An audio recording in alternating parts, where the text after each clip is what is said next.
call has been forwarded to an automatic voice message system. 781 is not available. At the tone, please record your message. When you have finished recording, you may hang up or press 1 for more options. Hey, it's me. I'm just calling you back to let you know I'm going to be going back into isolation mode again.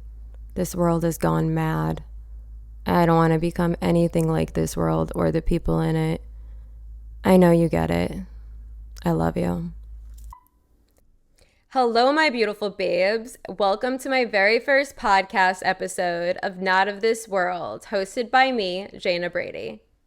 This podcast is sponsored by Feel Good Swag, a clothing brand built by one of the most talented entrepreneurs that I know. Wait, was that too cocky? It's my personal clothing brand. Feel Good Swag. When you look good, you feel good, and that's on swag. The current state that this world is in today and the vibes that it's giving off is just not giving. I want this podcast to resonate with people who feel like this world has gone mad, just like I do, and be a safe outlet for people to speak their truth in a world that's lost its marbles. I don't know about you guys, but this song just resonates to my soul. Let's sing it together.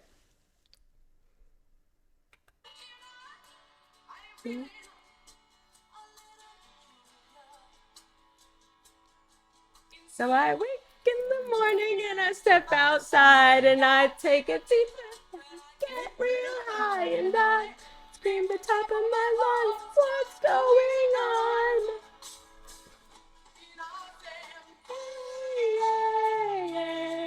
Hey.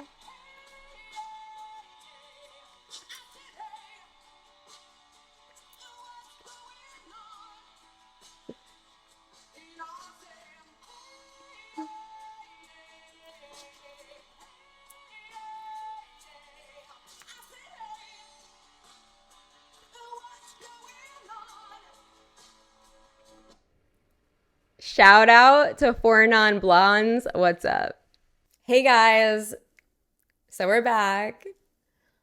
My friend Taylor is here to help me rip the Band-Aid off and face my fears, get this podcast started. Finally, been putting it off long enough. So here we go. Boop. Why have you been procrastinating on something you've been wanting to do for so long? Well, for starters, it definitely isn't for lack of ideas. The two really big factors that play into why I've been procrastinating is that I had to overcome two really personal things in my life. One reason is I have a very deep personal fear of not being heard, especially when it's things of the heart that matter the most to me. I'm going to get a little personal. This is honestly why I've been procrastinating so long on getting this started, is because it's really hard for me to find my inner voice and like the strength to speak about things that really resonate with my soul and that matter to me. I have a lot of childhood and teenage trauma that have left behind scars, but I feel like the biggest thing that it left behind was my fear of like not being heard.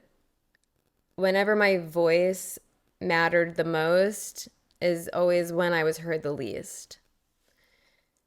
And for me, my voice really matters right now in this world. This broken generation that we are living in, everything that is going on in this world, I am here because I want to help heal it. I want to help unite people and make them feel like they're understood, like they're not alone. I know what it feels like to feel like you don't have anybody and to feel like nobody understands you or relates to you or hears you or sees you. And we need each other. Like the world needs people that are of light and of love. And there's just so much hate in the world right now. we are in the middle of a spiritual warfare that is, I can't even put into words. Being an empath, like, I feel it and I don't like it. So I'm going to try my best to change that in any way that I can. I do want to talk briefly on how big my fear of not being heard is, like where that comes from for me. And when I was a teenager, I went through a time where I woke up one day and I just didn't have my health anymore.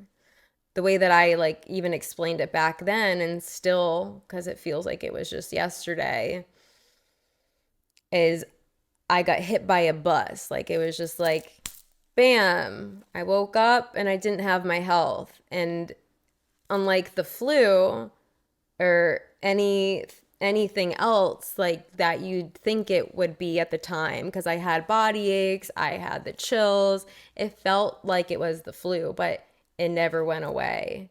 And then I started getting like really sick and I ended up in hospitals. My white blood cell count was super high, but no doctors, no hospitals could figure out what was wrong with me.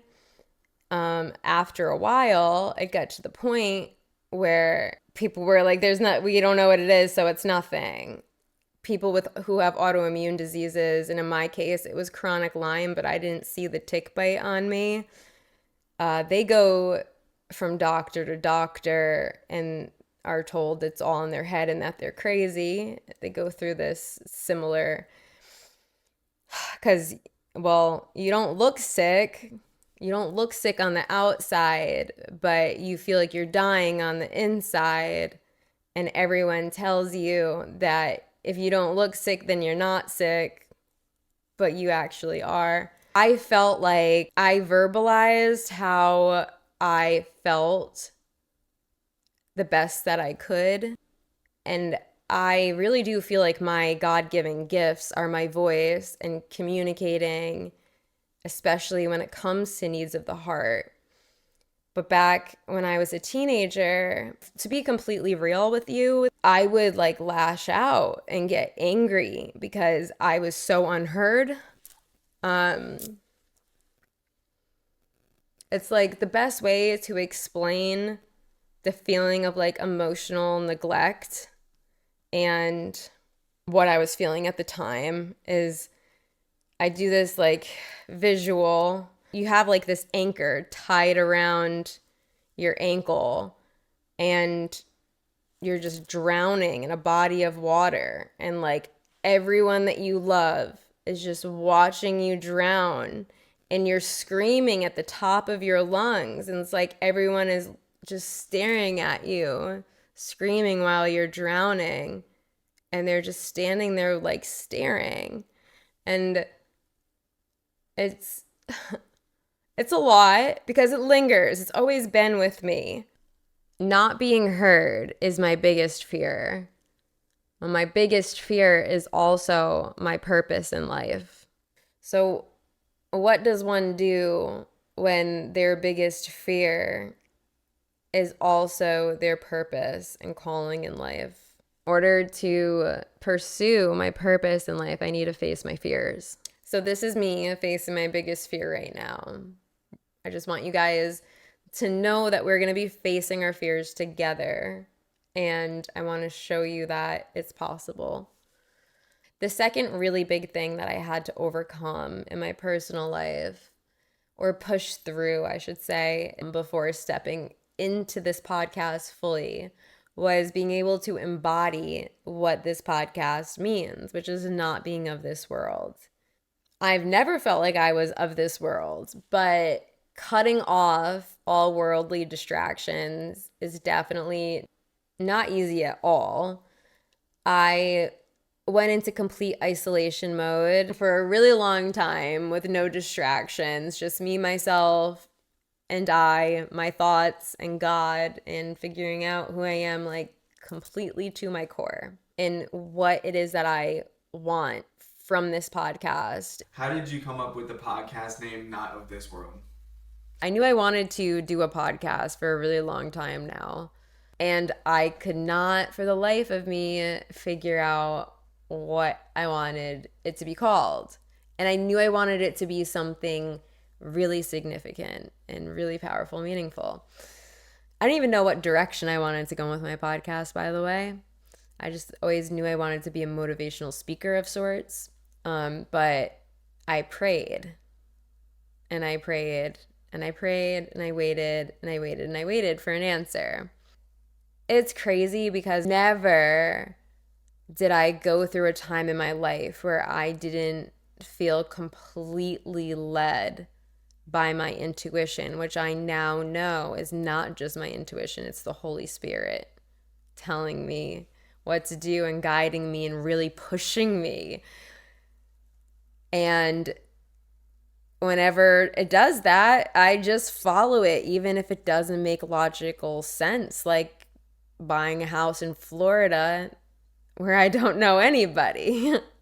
I'm just a out there type of person. When the Holy Spirit tells me to do something, I do it.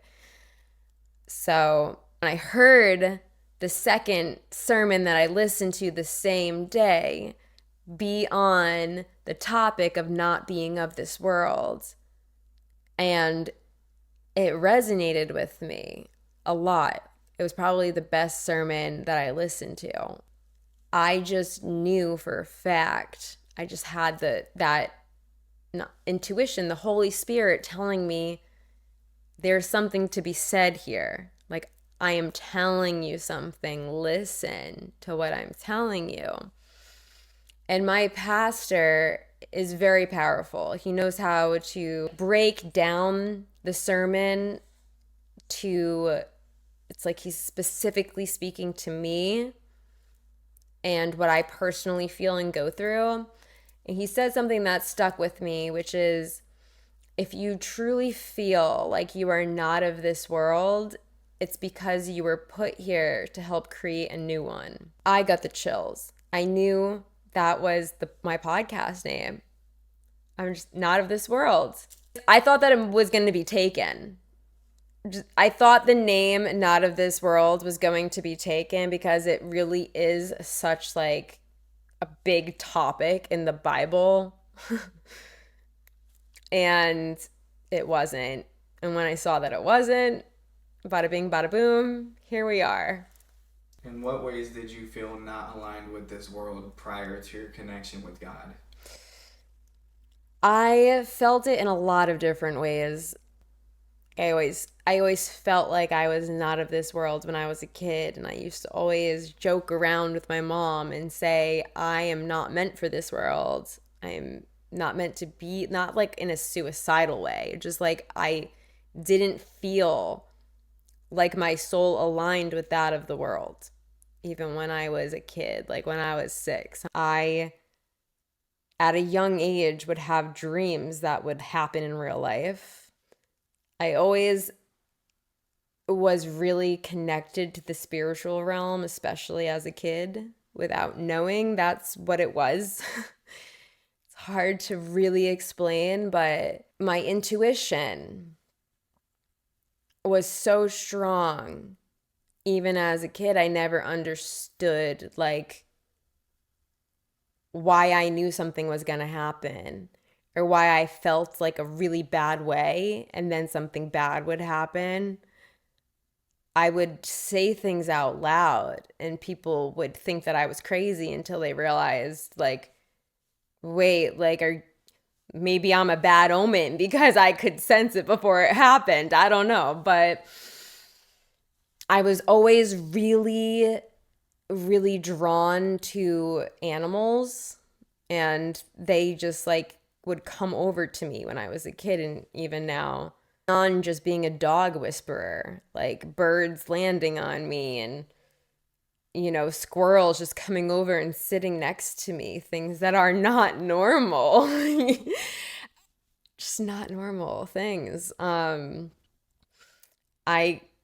had a really bad dream the night that my Nana passed, and I knew I had a really sinking feeling, and that's like the same time that she did. Things of that nature. It's like back then I thought that I like had superpowers, like I was maybe psychic. I was kind of looked at as like a rebel teenager, but I wasn't being rebellious. I never conformed to the rules that everyone else did when it came to society and what should be. Like, you go to high school, you graduate, you go to college, you get a degree, you work your whole life 9 to 5 to make money. I just didn't understand even the concept of any of it.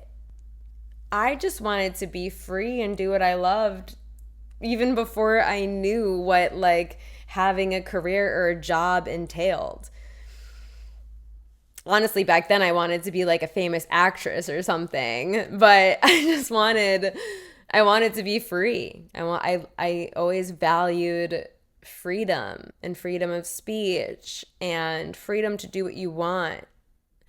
I didn't like that my parents were really conformative and they really tried to push on me like, this is the way that you do things. You either do it like this or you're doing it wrong.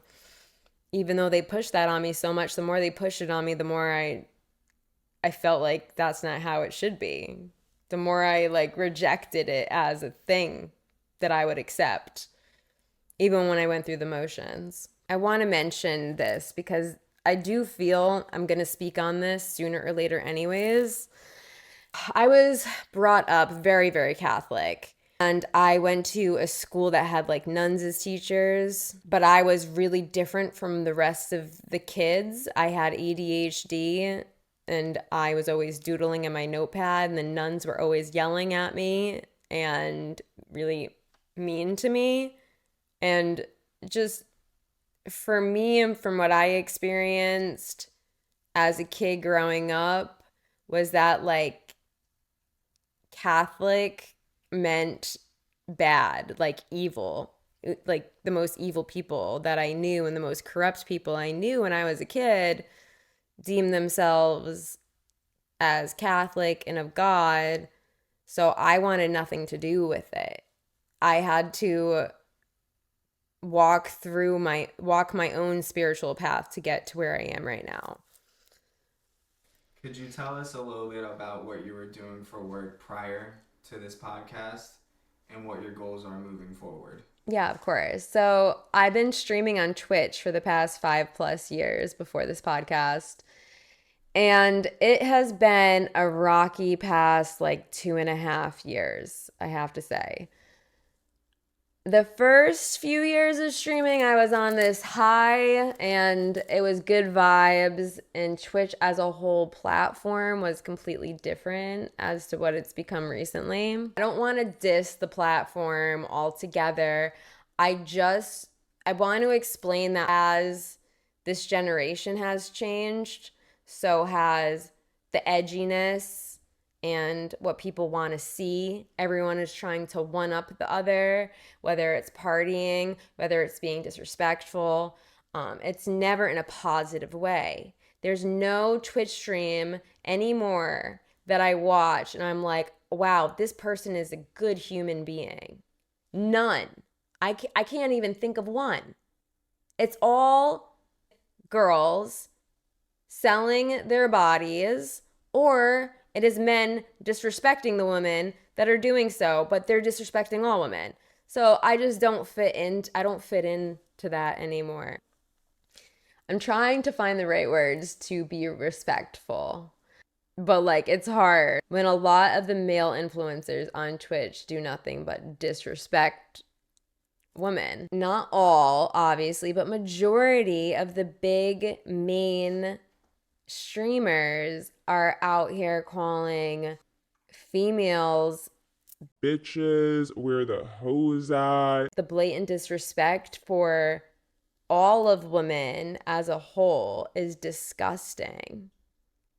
And I know that this influences people outside of the streaming world, because honestly, when I went out with my friend the other night, they had a friend in their car, and I'm not even kidding, this happened, was on his phone like, let me text this bitch. and I go, who are you talking about? Why is she a bitch? And he was like, Oh, she's not actually a bitch. She's just a female. and laughed. And I'm like, so I'm a bitch?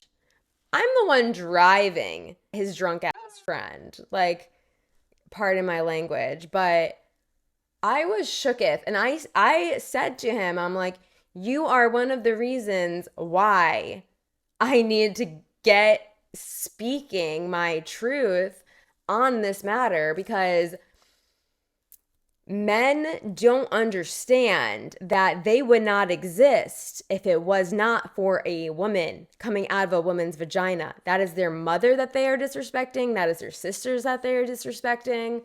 All that they see is that women are powerful and they don't feel in control of them anymore. So they are trying to one-up them however they can. I'm going on a little tangent here, but it needed to come out because it was bottled up in me. There's more that I'm trying to figure out what my purpose in life is, and I'm always evolving.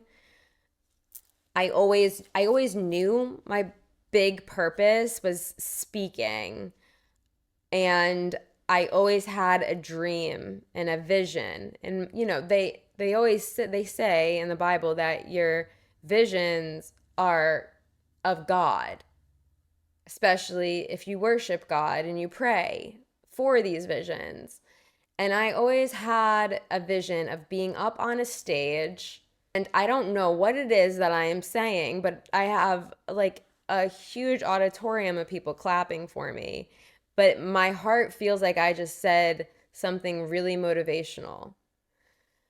So I always felt that I was meant to be a motivational speaker before I became a Twitch streamer. And the first couple years, I thought I was going in that trajectory. But then OnlyFans blew up, and everyone that like I looked up to as a good human became of this world and swept away by following the crowd and what's trending. I don't want to be one of those people who follows what's trending. If my soul doesn't align with it, I don't want it. So I've just taken a step back and realized that if I do want to continue streaming on Twitch, which I do, I feel like I just I need to be the change that I want to see on the platform. I want to figure out how to make these podcasts happen live, in live time, and get real responses, and like chat can ask questions, you know? So my goal is to bring light and love into the Twitch world or whatever streaming platform, and just want to spread my light and love into the world that needs it so deeply.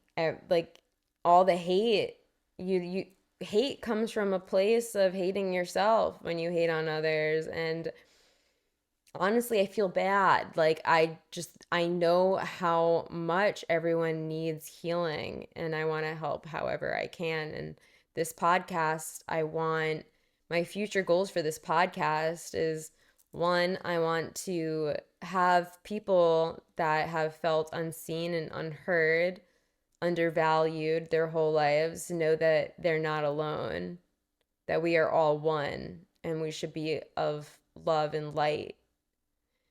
Two, that we are not the things of this world, that the things that you think make you alive and who you are is actually usually your distractions from who you actually are. I kind of just want to like awaken the souls of people who have been asleep for a really long time. And I'm not just talking like the woke era. Like I want to spread the word, but I also want to spread like everything that I've learned through the past couple of years about fixing my sleep schedule and my health, because I've had major health problems, how to get your health back on track when you lose it. Just all sorts of wisdom that I've learned through my life, I want to apply and hopefully help you guys. Yay! First podcast episode done. See you guys next one.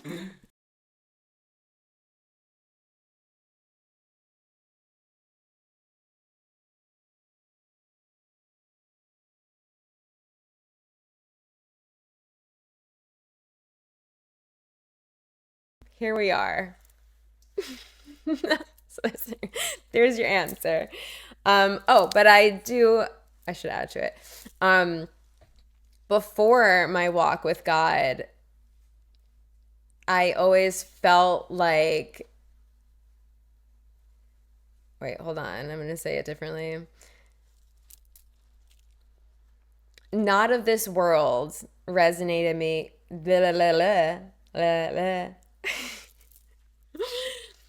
Not of this world resonated me with Okay, let's try this one more time. I can't talk apparently. It's fine. Go all the way through, Jana. Welcome to the new rich. We don't care what kind of house you live in or what kind of car you drive. We don't care about those designer brands. We're debt free. What we care about the most is time, experience,